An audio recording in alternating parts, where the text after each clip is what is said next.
Sonia, do you want to start by telling us how we come to be having this discussion today? Well, as everyone knows, the 18th of October is National Menopause Day, and across government we're all committed now, I think, within civil service to raise awareness about the impact of this change has on women's lives. So I'm delighted that you and everyone here today has agreed to come along to talk about not only some of our own personal reflections, but also what we can do across Her Majesty's Prison and Probation Service to actually make life more comfortable, should we say, when women hit this particular change in their lives. I think there's some awkwardness around having conversations around the menopause in the workplace. And I have a woman as my manager, a woman of a similar age to me. So the conversations are relatively straightforward and relatively easy for me, but I would imagine that there could be a whole host of situations that people would find quite difficult, actually. Well, speaking personally, when I first started to show signs of menopause, I was a deputy governor in a prison. And I honestly don't think it would have even crossed my mind to try and talk about it with anybody. I don't remember menopause being talked about in that prison environment at all.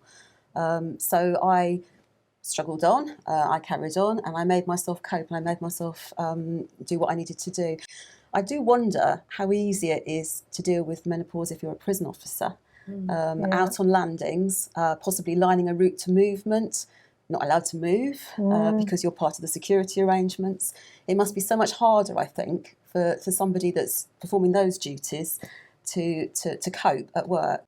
I think what we see in the workplace is maybe the obvious sort of superficial aspects in terms of women experience hot flushes, etc. That sort of temperature change, yes, fans, etc. Yeah. And I think that's become quite acceptable and a norm, and there's a bit of humour about that often, and that's good. And that conversation has changed to a degree. I think what we don't necessarily see is where maybe the symptoms of the menopause are having a more debilitative impact on somebody, that conversation then with a manager about how it's impacting on my work or whatever, it is more difficult to have. If you're going through that change, if your manager is male, maybe a lot younger, all these things can actually exacerbate how difficult it is to have that conversation if it's having a sort of significant impact on your well-being. So what do we think we can do? This is obviously part of this conversation today. Steve, I think you've done a bit more in your division, haven't you, in raising awareness around this?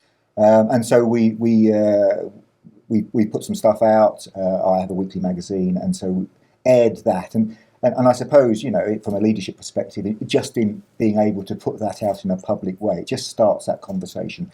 Clearly, it's not the end of it by any means, because I think what people are looking for is a little bit more guidance, a little bit more shape in terms of maybe how we can support them. And I think that's particularly true of managers who might be dealing with some of the issues that their staff are suffering with.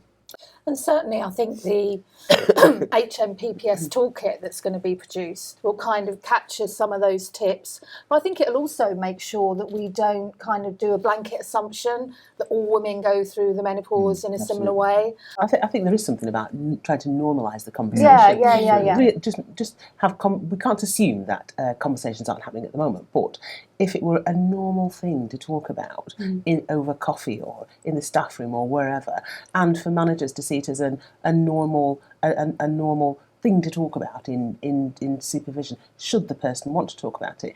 A friend of mine, a very good and close friend of mine, who I know personally is experiencing loss of confidence, a lot of anxiety, as well as broken sleep and the whole lot. She approached a manager about it, and her manager, I think, incredibly enlightened, made a referral to occupational health because of the extreme anxiety. She can't drive on the motorway because she's so anxious about it and loss of confidence.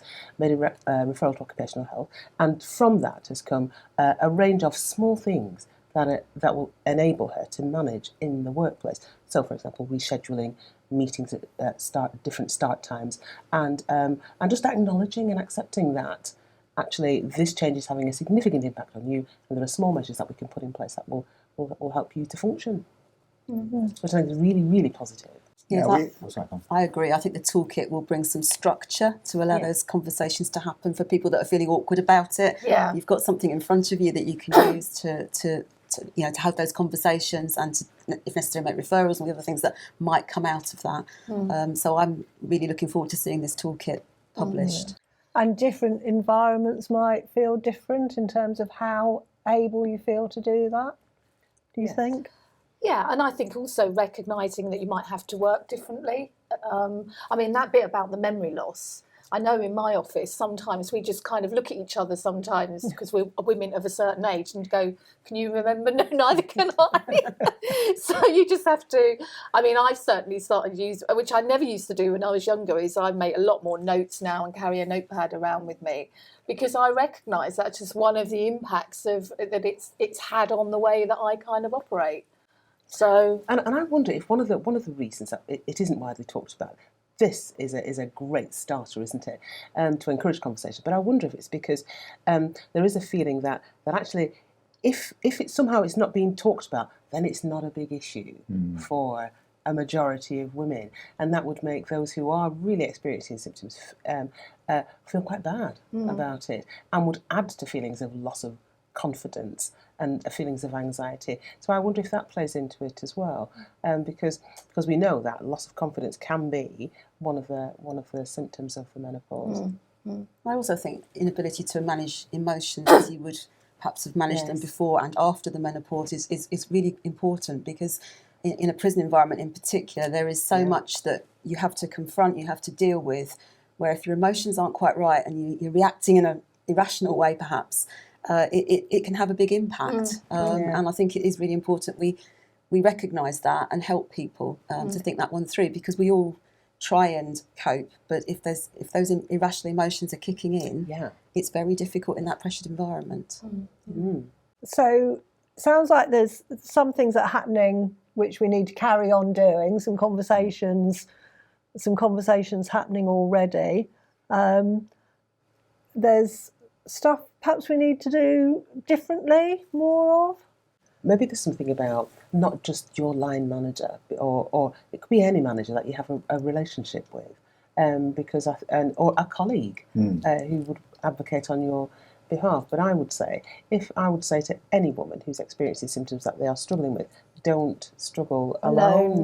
Don't struggle alone. Really, have the there's so much about it in the media at the moment, and in fact, I saw a senior policewoman talking about her experience of loss of confidence and what it was to be in that environment, and the support she was getting.